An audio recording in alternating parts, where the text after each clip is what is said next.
Welcome to the Bookers Alliance podcast, where we hold the pencil and the pencil is power.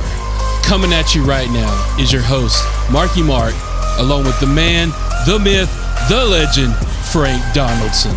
Join us as we discuss the ever-changing landscape of professional wrestling. So hang on tight, you jabronis, and enjoy the ride.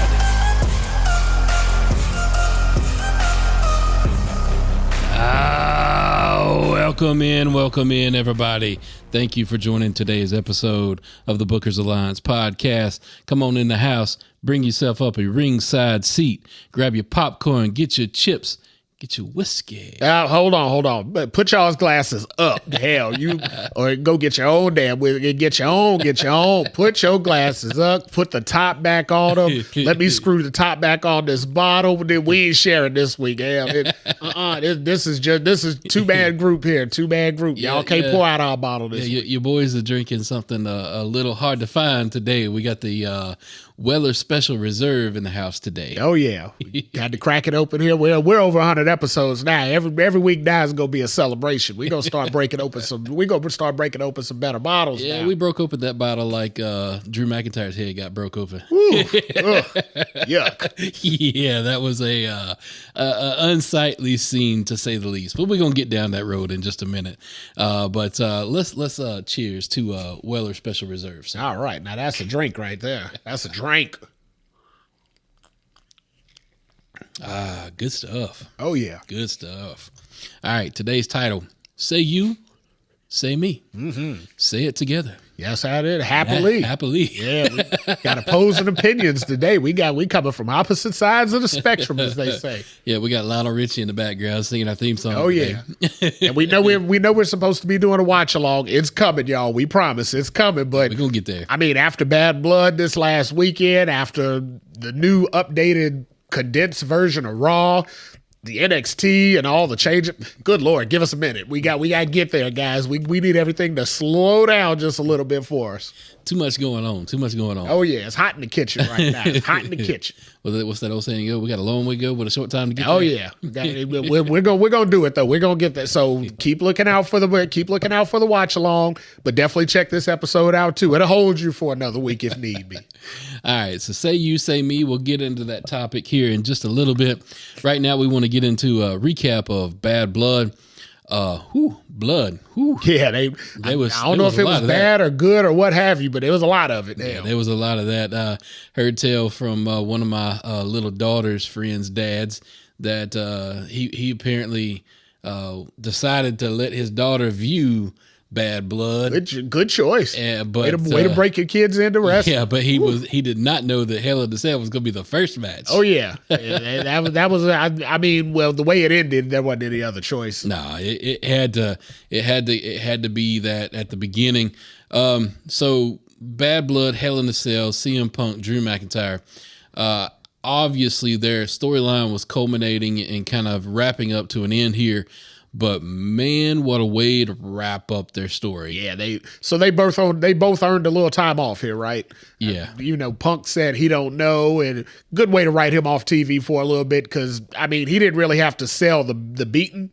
Like, he didn't have to sell the pain that was on his body. It looked like that pain was selling him. Yeah. He was trying to sell that he wasn't as hurt as he was. He looked like he was struggling. There's a little controversy coming out of that, though. Maybe, but he still looked like he was struggling. Trust me. Me and CM Punk are the exact same age, right? And I think I was telling you, I cut the grass, cut the bushes, did a whole bunch of yard work on Monday after work, and I was walking just like that. So believe you me, after what he went through on Saturday night, his ass was hurt. I promise. Yeah, so that match, obviously, it got a little creative with the weapons in the ring, the use of the cage itself. The table was utilized in a manner I don't believe I've ever seen utilized, whether it was supposed to or not supposed to. All I do know is, CM Punk just about took some time off for a wrong reason. Yeah, I mean, he was almost going to be arrested for manslaughter. He about impaled Drew McIntyre with that table leg. I'll never forget when he grabbed, when that piece broke off of the table and he picked it up and got ready to drive it into Drew. When you looked at Drew's eyes, I mean, he saw that sharp piece he's hanging, and all of a sudden he was like, "This ain't fake He no said, more." "Oh shit, what's He happening?" was like, "Hell, let me dodge, duck, move, oh hell." Woo. But yeah, that spot was crazy. The spot with the toolbox that actually busted open Drew for real the hard way. Oh, big time. Caused the man to get 16 staples in his head. Yeah, gross. Yeah. So that spot went down. The suplex to the table on the outside, which was almost a freaking jackhammer or brainbuster or whatever you want to call it. Drew muscled the hell out of him to get that. Woo. Yeah. Yuck. So by the end of that match, both of those guys were spent, and then they had more to give. We got a missed, what would you call it? A missed Claymore that wound up Drew landing. With Drew ended up with it where his steps tailbone into went his on spine. the it was a duck and dodge there on him. He ducked and dodged, and Drew severed his body in half on that one. So and then you had CM Punk hitting the GTS on Drew with the chain wrapped around his knee. So all y'all out there listening, and you might not have seen that level of violence in a match, go back and watch it, because that was heavy. That was important, though, because this is letting me know as a wrestling fan that some of my favorite matches from the 80s and 90s, some of that's starting to creep back into today's stories. It is to a point, but I don't think we're going to see that on a regular basis. You're not going to see it You're on a regular. You're going to save events like that. You're going to Correct. save those actions for a special, Correct. real end of feud blow off. And I mean, this match was warranted for it. But let me ask you real quick. I'm completely off topic, throwing you a curveball here, Okay. or a swerve ball with what I'm about to ask you. Ooh. So the Swerve Hangman match versus the Hell in the Cell. Which did you prefer? Which did I prefer? Yeah, Oh man, because I know you love both of them. So that's like trying to make me choose between my two kids, man. That's hard. there you go. That's why hard. I asked the hard hitting questions here. hard. We don't write no puff piece on here. Hell, I asked the hard hitting questions. I'm gonna go with the one that I loved more. It would almost have to be Drew Punk by a hair. Yeah. And here's why. Punk being, and this might be a selfish reason, Punk being as old as he is, Yeah. I didn't think he was going to come out of this unscathed. I mean, yeah. And Drew didn't. So. Drew didn't. And I honestly thought, CM Punk, I was like, yeah, man, we're going to be missing him for another 9 months. Is he going to miss Mania? Yeah, again? we called before as he walked out to the stage and he was slow walking, looking at the cell.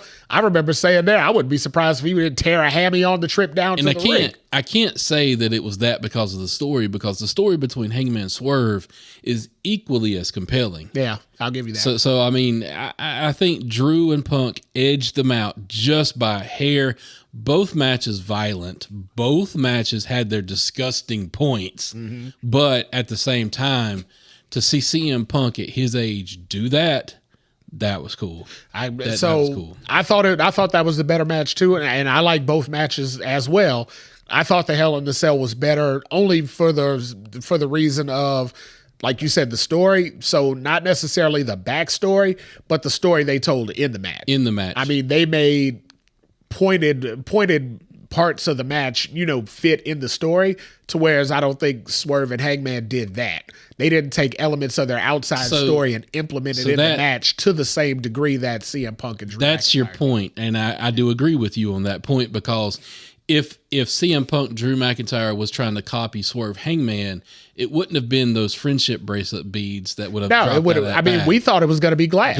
We thought it was going to be the irony of real glass being used, and that's because we're looking at it from a wider perspective. We're looking at, we know the AEW history, we know the whole brawl out history. We're trying to incorporate all of it. Drew and Punk said, no, we're going to keep it right in line with our story. Forget all the outside noise. We're going to stick to what our story tells, and they made it applicable to that. That's the reason why I said it edged it out, because, and I think we talked about, I think a lot of the Swerve Hangman match was violence just for the sake of violence, but it didn't necessarily fit the story. Like, had Hangman set Swerve on fire, completely fits the story, right? After he burned the house down, completely fits the story. But not doing it, just saying, well, I'm just gonna kill you just because I can, that isn't necessarily in the line of the story. Still violent, still gruesome, but it just wasn't in the line of story for me. And I think the difference of it is, and see if this makes sense, Drew Punk was a blow off to an end, where Hangman Swerve has not ended yet. Hasn't it? No.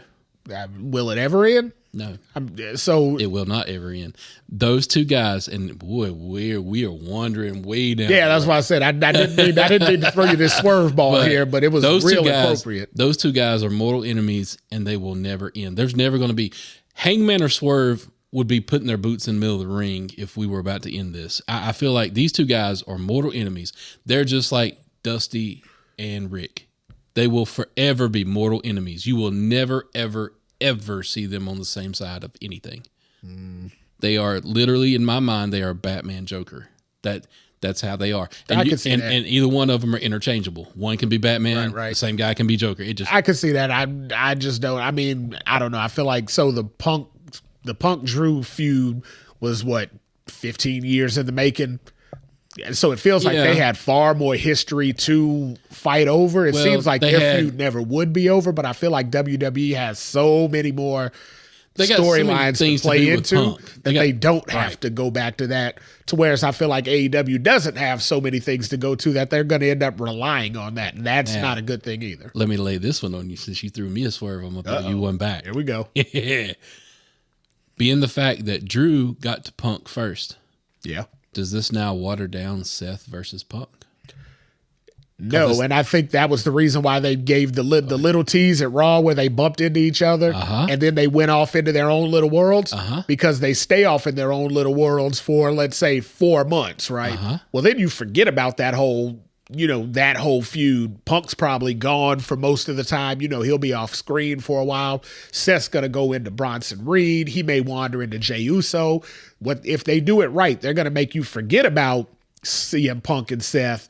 And then when they bring you back to it, you're 100% invested like, oh my God, I forgot I needed this. But tell me, old wise one, what story are they going to tell with Punk and Seth that they didn't already tell with Drew and Punk?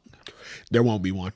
It's going to be the same story. Yeah, it's good, and that's why you want to put it out of people's memory. And I agree with that. You don't want everybody to just think, "Oh my God, this happened," and then, "Oh my God, this is happening too." Well, it's the same thing. They've got the same beef. Story. They've got the same argument. Right. So you have to take Punk away. Let everybody forget about Punk. Let him cool off a little bit. Let everybody forget about what they just saw.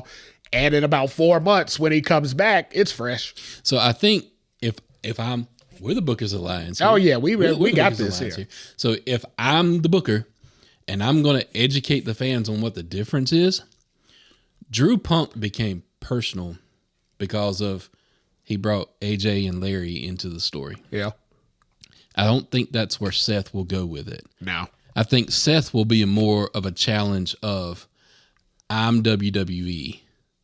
Who the F are you? Yeah. You took your ball and went home. He could do that. I'm here and I've been here forever. He definitely could do that. Then the counterpoint from Punk would be like, look, I laid the groundwork for you to do what you did. Ooh, we are booking this solid. Oh, yeah. Good CM Punk tells you may be the architect, but damn it, I'm the artist. Hey. I drew up the plans that you built from. Oh, yeah, I laid the concrete down. I sodded the grass. Yep. I had everything ready for you to build your empire on. I made it for you. And the only reason you're where you're at right now is because I walked away. Had I stayed around, your ass would be in the middle of mid-card somewhere swimming around there with the no-name guys. So, and to quote Mark Henry, that's what we do. Oh yeah, and we've effed the whole rest of the topic for the day. The podcast is so far off the rails right now. There's no getting it back, but we're gonna try and bring it back around for you guys. So just y'all remember, when all this goes down 4 or 5 months from now, remember where you heard it first. Oh yeah, absolutely. All right. Let's. We know there was some other things that happened at Bad Blood, but we need to get to the last thing that happened at Bad Blood because that is an important piece to the cinema that we are about to watch go down. Yeah, that was like a movie trailer. That was that trailer that gets you into the theater. Movies. Not like Joker Part 2, because apparently no one went to the wants theaters go for that see either. that. So So you said movies. Well, did a certain Hollywood superstar make a appearance? you mean Roman? I mean, yeah, he was there. He was at the match. He was in a movie. No, I'm talking about the High Chief. Peter Maivia? No, he God bless his soul. He was watching from high above. He wasn't able to attend the event. I'm talking about if you smell. Oh yeah, there you go. So yeah, movie star rock, Hollywood rock, whatever rock you want him to be, Versace dressed rock. The final boss. Oh yeah, the final boss rock. They were all in attendance there, and I mean, holy hell. Yeah. So when Rock walked away, 6 months ago, booed out of the building. Everybody hated him. 6 months later, the whole crowd in Atlanta forgot every bit of that. As soon as they heard that music, damn it, they blew out of the seats. The roof came off the building. So look, I don't know. I don't care what you do with The Rock, and I don't care what storylines you put in The Rock. And even as a Cody crybaby sitting here in front of you today, there is not one chance in hell that anybody's not going to pop The Rock when he walks out from that So curtain. let's give a behind the scenes right now. You were wearing your Rock shirt on Saturday. I was. Gearing up for Bad Blood. You had your was. Rock shirt on. So I mean, was. you may be a Cody crybaby, but you're still a Rock. I'm still a Rock right, fan. You're still in the Rock quarry now. That's Absolutely. that's where Absolutely. That's where anybody who's been a wrestling fan for as long as we have come up is through going the to Attitude sit Era. one way or another. You come up through the Attitude Era, you don't forget The Rock. No, I mean, and when he comes out after 6 months, it's gonna be explosive. It's going to be explosive. So where is this going from here? You got a lot of things that unfolded even after the camera shut off. Hell, more story was told after the camera and shut off. this is the beautiful thing that WWE is doing right now, because I've never seen a company that has let their fans just organically be a part of telling the story. The fans are starting to be able to help facilitate and make what's going on known to the rest of the world. So if those were fans and not plants, I mean, awful convenient for a couple of fans to have a cell phone playing and catch something like that. So agreed. But riddle me this. What person going to an event like that doesn't have a cell phone in there? Everyone does. That's what I mean. But so I think what the WWE is doing is they're going, hey, we're going to put this out there and we're going to put you in this area, and here's what we want you to do. But obviously, the 10,000 cell phones that are around you, somebody's going to pick up, because that's exactly what happened when Cody and Jimmy and Roman chased off Jacob and Solo back into the crowd. Of course, the attention got thrown onto The Rock, who stepped out from behind the curtain, but Solo was up in the fans telling with camera phones all pointed at him, going, this is all part of the plan. Yeah. And I'm like, part of the plan. That's genius, because it makes it feel organic. And then you got out of nowhere, pun intended, you got KO freaking punching Cody's lights out by his bus, which Cody, bruh, get you some security, man. So you in that bus. And I think I asked you this at the time. Wasn't the pay-per-view in Atlanta? It was. Didn't Cody live in Atlanta? Yeah. He ride no damn bus to the pay-per-view. Get the hell out of here. He drove that Mustang. Right. He ain't drive no damn bus to. That bus was parked there from WWE. They had that there for the spot. Absolutely. I wouldn't be surprised if they had to film that 3 days ago, but 3 days before the damn event. Get the hell out of here. Cody rode to the damn pay-per-view with Brandy, with whoever the hell else came with him, in his personal vehicle. He did not take a tour bus 5 miles up the road. But for them, for the way that they're playing that angle, though, for them to not even acknowledge it, Wade Barrett started bringing it up on Monday Night Raw. Joe Tessitore shut him down. You had Triple H responding on Twitter, hey, we saw the video that you guys have put out there.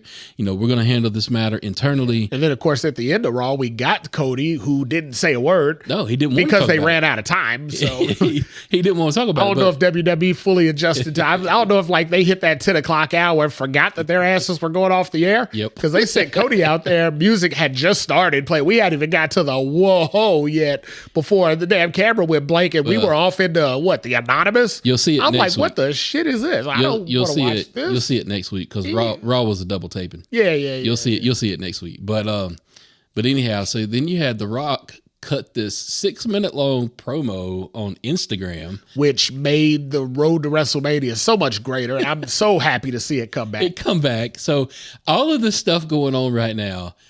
Look, I don't know I do and I don't. So I guess I know what happened, but I want to say it this way. I don't know what happened. I don't know what changes, that I don't know where they're all coming up with this. All I want to say is this is awesome. I love every minute of it. I'll be honest. I don't think they know exactly where they want to go with. I think they're just trying to feel it out. They're trying. I think they're like, let's just feel it out. Let's just do something. Yep. See how it goes, and that'll guide our story.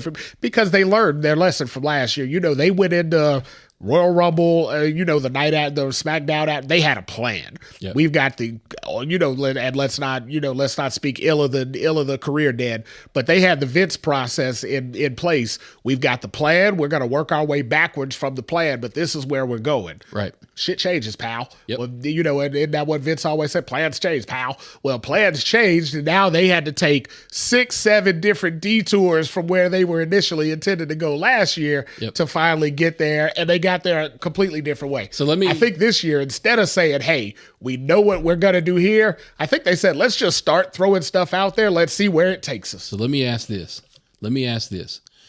Chances of this being slim to none. But what if everything we've seen so far, the whole build up to WrestleMania 40, everything that we've seen so far, what if it's all a work and we're getting worked? Well, I mean, it's definitely all a work. But I mean, one way or another, they all know they know what their intentions are. They're just at this point looking at, hey, if we do X, that we might make a lot more money than if we stick with the Z plan. But if they're just robbing us out of money here, that's what's happening. If that's the case, though, how does this make you feel as a fan? If that's the case, it makes it fresh. It makes me feel like it was when I was a kid. Yeah, it makes it fresh. It makes it fresh because I mean, and you guys that listened around WrestleMania, we had tons of predictions going into Mania. Oh yeah, we know this is going to happen. This is how it's going to happen. We had a ton of scuffles too, there, sir. Yeah, but I ain't gonna let you forget that. Looking back at how it played off, what we saw in the behind the scenes doc and all that. Most of what we were saying, as we were saying it, was the plan. Yeah, it turned out to be the case that we were pretty much on path with the plan. But again, plans changed. Yep. One thing happened here: the Royal Rumble happened. We didn't, factor in if Cody wins the Rumble and the fans completely crap on the fact that Rock and Roman want to wrestle. And Punk got injured. Right, we didn't factor in Punk being injured. Yep. I mean, let's call a spade a spade. That's what really threw all this into motion. Agreed. Had Punk been able to go and he could have been able to wrestle a healthy Seth at WrestleMania, I don't think they took the detours that they took going into WrestleMania with the whole Cody, Rock, Roman thing. I think that plan would have figured itself out the same way it figured itself out, one way or another. Right. It would have worked its way out, and we would have saw Rock and Roman. Because there was no Punk, and we truly had no Raw main event, no high marquee main event, they had to pivot a lot. I mean, they had to pivot on SmackDown. They had to pivot on Raw. Your two biggest matches are now in the toilet. Well, you got to do a lot of flushing to get that to come back up. You got to do a lot of plunging at that point to get that back up. So they had to work outside of what they're used to having to work for. But I think it taught them a good lesson. Look at what the payoff was when you say, hey, you know what? Let's follow the path. Let's not create the path. I also think it taught the people at the top of the card a lesson too. Be flexible. Be in the moment. Be careful. It should have taught them that. Yeah. We did a whole podcast on that. You got to be careful. You got to be more careful. All of WrestleMania got flubbed up because they wasn't careful. And I don't know if we were a bad omen or not, sir, because all of that happened right after we did that episode. Like I just said, the documentary, improved. Most of what we said was on target until X got flubbed up by Y and detoured us away from Z. I mean, we were dead on with what we were saying. Yep. We just couldn't get there. Speaking of getting there, we're going to get through our time's up. All right, hit the music. See you guys. All right, so we're peacing out. Peace. we're gonna real quick touch on something real quick. 2 Hour Raw. Okay. Ooh, 2 Hour Raw. That felt, man, it felt rushed. It felt like it was just, the pace was just off. So I'm gonna let everybody in. I still fell asleep on it. I stayed up super late Sunday night. Probably only got like 4 hours of sleep Sunday night worked all day Monday, did a whole ton of yard work and all that after Monday. Got that massage chair around 8:30, 8:45, and I rode out the 15 minutes, and I got up, and I said, I'm not falling asleep tonight. I'm good. I got in my little lounge chair. Still fell asleep. So just so y'all know, Frank's AARP card's coming in the mail soon. Essentially, I mean, I think it's just programmed in me. It's like if I fall asleep, I feel like I can prolong, save myself a little bit more wrestling for Tuesday. So I got something to look forward to at Tuesday. So I'm like, man, let me hurry up and fall. It's like, you know, when you're a little kid, you had to go to sleep before Christmas. Remember how your parents would tell you, oh, well, Santa ain't coming till you go to sleep. So you lay in bed, your ass is anxious as all get out. You can't sleep to save your life. You are on tens. I mean, you'd have had Christmas candy and Christmas cookies put in your belly. What is it? Eggnog. I mean, hell, you as sugared up as can be as a little kid. You ain't going to no damn sleep. But your mama and daddy told you Santa ain't coming until you go to sleep. So you make yourself go to sleep. Hell yeah, you just say, F it, I'm going to sleep. And you sleep for about 2 hours. Soon as you wake up, damn it, hell, I mean, I can remember waking up and catching quote unquote Santa in the basement wrapping presents. And I'm like, hey, what you doing down here? Oh man, I'm just wrapping your mom's gifts. And I'm like, Mom got new He-Mans too? Hell, this is gonna be a good Christmas. And he was like, Mom gonna play He-Man. Yeah, I was like, hell, Mom got He-Mans and I got He-Man. This is gonna be a great. And I can remember quote unquote Santa saying, boy, take your ass up there and go back to bed. You shouldn't even be, it's 1. You can't be up at what? Santa don't come till like 3 or 4. And I'm like, 3 or 4? That's a long way away, Dad. I only got 2 hours of sleep. That was all I needed. Dad says Santa, take your ass back up there and go to bed. Went back up there and went to bed. Then, strangely enough, Santa had left me that same He-Man my mom got. And I don't know if she ever opened hers. Now that I think back at it and I look, I don't even remember if she ever opened her gift. You need to find out about that. Yeah, I had to look into that. I had to go back into Christmas pictures and see. You sell that thing on eBay right now. Yeah, some money. Oh hell, if I had all that stuff, I mean all those old LJN wrestlers and all that stuff's in the attic of the old house. It's just gone, just lost. All right, but yeah, that 2-hour Raw, it kind of felt rushed. But I mean, it shouldn't have because I mean they've been doing 2-hour SmackDowns for 25 years. But I mean, it just felt rushed because there was a lot of storylines that they didn't get to or they rushed into.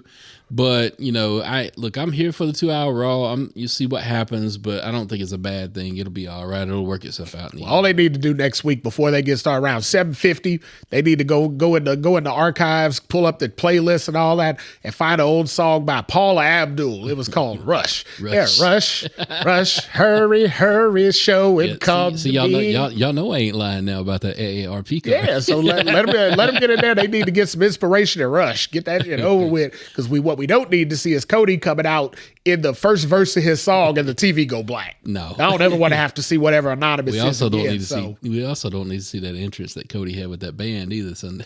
Yeah, ooh, they bad. So I'm sorry, guys. I'm looking back. If I'm a 18, 19-year-old band member and I'm on the wrestling pay-per-view knowing The Rock's coming out in a few minutes, probably met The Rock in the back before, I'm going to have a little bit of extra energy going out there. Yeah, so that means I'm going to play too long into the song and I'm going to play off tune and I'm going to just mess some stuff up. So shout out to the kids band. Y'all are kids. Y'all got a great careers ahead of you. Y'all effed it up on Saturday night. No, I'm just letting you know. If you're listening, don't turn us off. Don't unsubscribe, but y'all effed that up. All right, we got to talk about NXT real quick before we get to our topic. We got get to the topic, sir. We've got 3 minutes. I'm trying to let you hit the song. I'm hitting my last drink here. It's time to shut it down. Right, I'm trying to shut it down. I'm over. The ice done melted. That means it's time to call it a day, sir. Got to talk about NXT real quick. Got to talk about a championship that changed hands. Tony D'Angelo. Yeah. The new North American champion. Put down Obafemi. Obafemi, who was undefeated until that moment. No kidding. If you haven't seen Obafemi, go ahead and look up NXT on the CW on Tuesday nights. Look and see why we're shocked and amazed that guy got defeated. Obafemi is probably... I've not been excited about Obafemi since I saw Keith Lee in NXT. So I was excited about Obafemi the first time I saw Obafemi. I was like, holy hell, this dude's gonna be something. Let's see where it goes. And they haven't disappointed yet. No. So we got different, so again, opposing opinions. This whole show, exactly, is about opposing opinions. You think he's moving up to the main event of NXT? Whoop that trick. I think he's moving up to the main event of the main roster. I see that guy. I can see that guy in the ring with Bronson Reed today. I don't see any. and I don't know, maybe this is too brash. I don't see any area where Oba needs to kind of work, unless it's a live mic, because most of the promos you see at Oba are vignettes or in the back. Well, I'll let you know. So I watch CW already in the morning because I work early, and they do the WCCB News Rising or whatever. Well, one of the guys that does outside interviews, he did a sit down interview with Oba Femi, talking about bringing the CW bringing the NXT brand to the CW. Listening to that guy talk, I mean, he's very well spoken in a sit down interview process. He's the kind of guy that if you're looking, for who can handle your media with a world championship around his waist, he fit that mold very well for NXT. Now, granted, that's Charlotte CW, right. smaller scale, but if he could do that, with ease, he could probably sit down on the Tonight Show and do something similar. I see a lot of good things in that guy's future. Right. One more thing we want to say about NXT real quick. We're going to drop an Easter egg, and let's see if you guys can figure out what we mean. Okay. It's not what was the saying that what was Hunter saying? Yeah, it's not a marathon, or it's not a sprint, it's a marathon. So give us time. Yep. So time proved itself damn good on Tuesday. Yep. So we'll leave that little Easter egg there. Oh yeah. If y'all know what we're talking about, drop us a line. Just do a little bit of searching. Exactly. NXT Title Tuesday. That's all you gotta look. It'll figure itself out. All right, let's get to our topic. Talk about a mollywhopping. Holy hell. Jesus. All right, say you say me. We got on a tangent last week talking about PLEs and for old school heads, pay-per-views. Pay-per-views. I want pay-per-views. PPVs. PPVs. Oh, yeah. So we got on a thing last week. We want to kind of discuss that a little bit more. We've got a difference of opinions on how the WWE is viewing or taking into account the PLEs moving forward. My viewpoint, I believe that they are treating every PLE, PPV, whatever you want to call it, as its own WrestleMania-esque type of event now. I believe that they are treating it as this is a must-see main event, can't miss 3.5, 4 hours of content, and what you're going to see here means a lot. I also think these PLEs are starting to get to the point where no matter which PLE it is, they may not happen in the confines of this country anymore. WWE, I mean, they're taking their product global, and they're taking that stance seriously. We saw, 6 PLEs? In a row. Yeah. No, I don't think we got to 6. It was like 4, but we had 4. But WrestleMania up until here at Bad Blood, right. We've had a lot of overseas pay-per-views or PLEs. So that's kind of my take on where they're going with events right now. Frank, you've got a now my take on it. Let's talk about the more educated, the more seasoned opinion here. Oh, here we go. Definitely here the more seasoned Y'all opinion. Just know you listening to a rock fan over there. Yeah, we did the more seasoned opinions here. But so right, my point of view, in AARP card. No, I meant seasoned like flavor and taste and stuff like that, because because I white meat chicken over here. Yeah, I was gonna say, because if we make 2 pieces of chicken right now, and somebody comes up and they look at the 2 of us and say, now whose chicken I'm gonna eat, we both have reasons for people to appeal for our chicken. I love it. If they look at you, they're gonna be like, now that dude knows about eating some chicken, so I'm gonna go. If they look at me, they're gonna say that dude might know something about seasoning some chicken, so we gonna try both of their chickens and we gonna see what we get. But that's the same demo we pull in on the podcast when they're like, man, 2 different dudes, completely different dudes that just go together like peanut butter and jelly. But my point of view, or POV, on PLE and PPV, that's a lot of acronyms right there. Say that 10 times fast. But I'm waiting on you down with OPP. Well, you know me. But so where I'm going with, he popped. So all right, I'll take over for a minute here. So where I'm going with that is, I'm still saying that at the end of the day, WrestleMania is going to be the granddaddy of them all. WrestleMania is always going to be the marquee event that everything will culminate at. We specifically talked about The Rock last week, and we proved it again this week. What Rock give you on Bad Blood? 2 minutes? A tease. Yeah, he gave you 2 minutes. Rock made, so if you remember Rock's last comeback with the whole Cena thing, he wrestled at WrestleMania. He came back and tagged with Cena at Survivor Series. He beat Punk for the world title at Royal Rumble. Then he wrestled Cena again at the next WrestleMania to drop the title to Cena. So he did wrestle at some of the smaller pay-per-views, but it wasn't to the same level that he wrestled his WrestleMania match at. I feel like that's what we're going to get this year. I feel like we're going to see The Rock in the ring between now and before WrestleMania. I feel like he will wrestle somewhere, but I feel like the main match, the major match, the reason he's back is going to be that WrestleMania moment, because have you ever heard a wrestler talk about their Elimination Chamber moment? No. Have you ever heard any wrestler say, man, that Christmas to remember, December to dismember moment was so electric?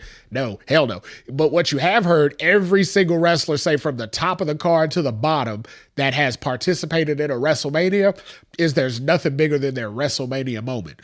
And that's not going to get lost on WrestleMania. I mean, take Crown Jewel, for example. They just made the biggest, gaudiest belt on the planet for Crown Jewel. You're going to see that damn belt once. It's going to be like the greatest Royal Rumble belt that Braun Strowman never lost from 4 seasons ago. You're going to see it once. Right. Then it disappears into obscurity until next year. It's like the Owen Hart tournament belt, right? You're going to see it once. You may see it brought out the next night to say, hey, I won it. You never see it again.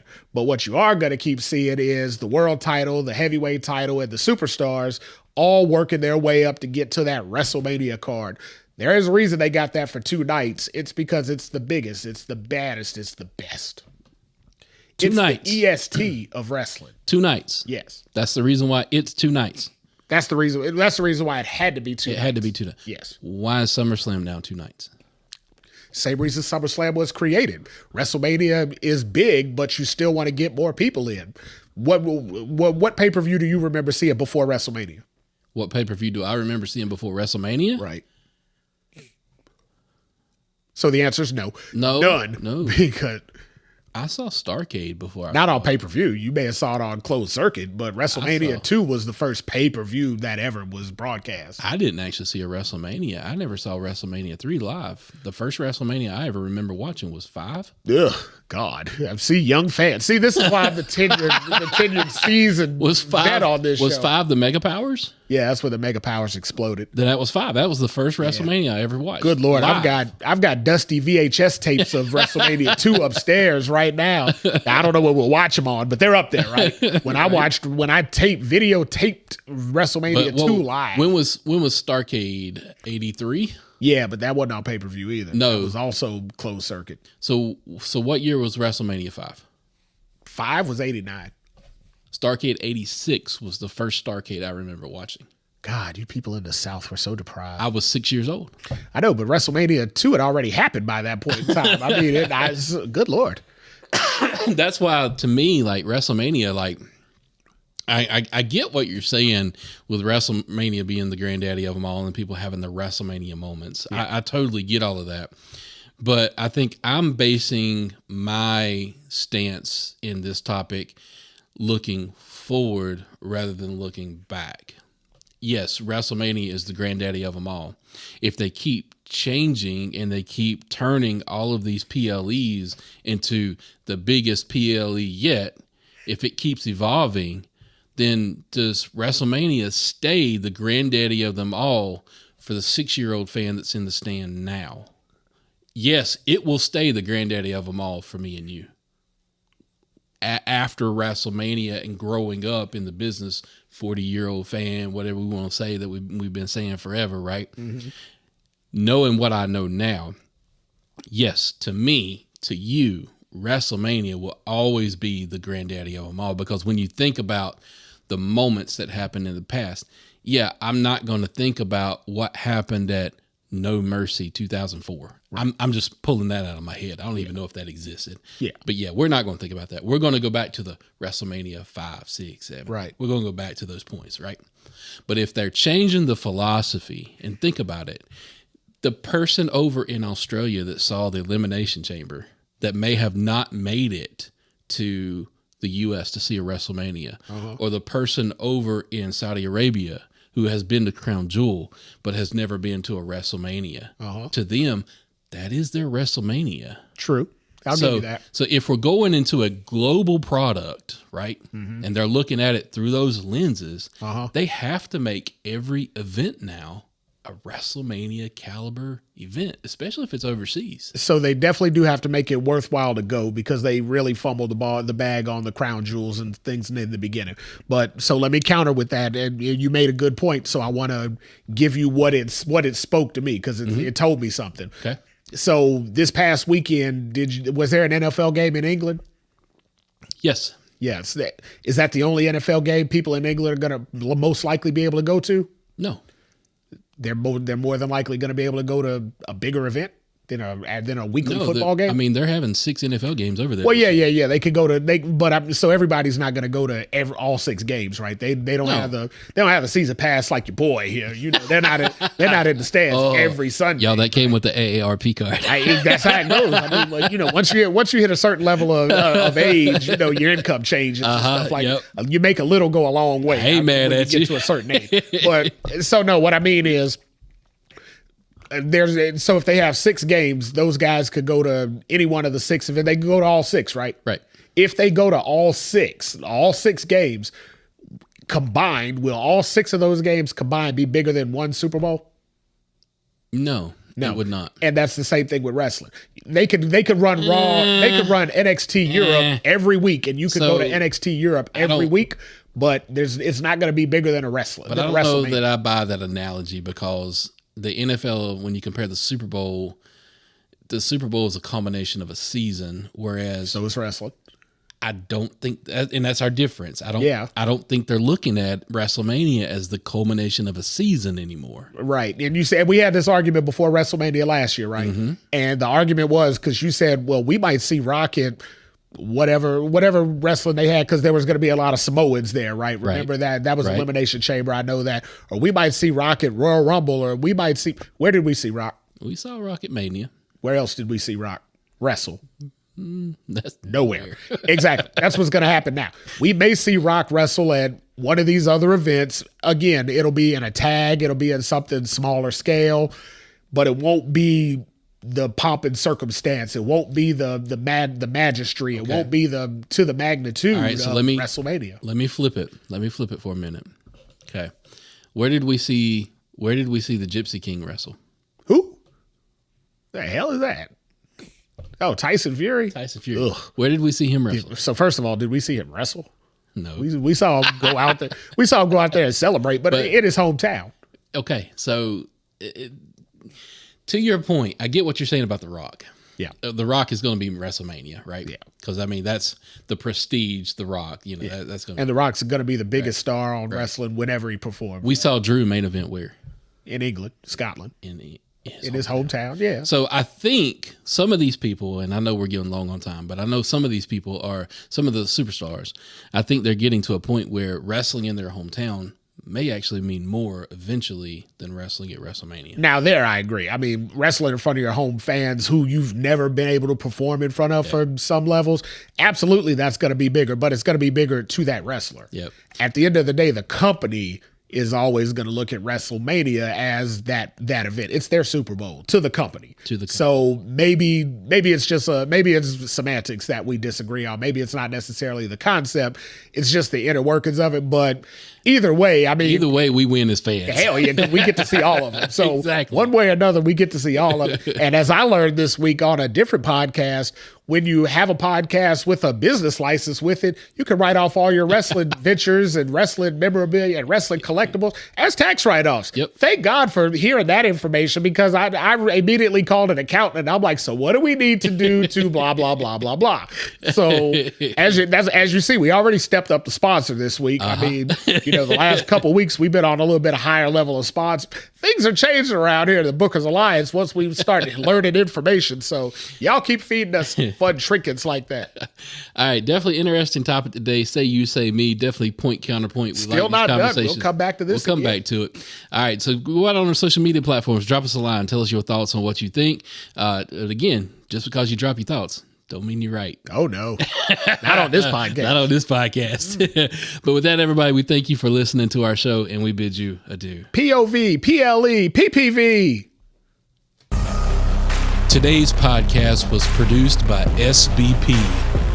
You can find our podcast on all major podcast platforms. Also, connect with us on our social media accounts. Search for The Bookers Alliance on Facebook, Instagram, YouTube, and X.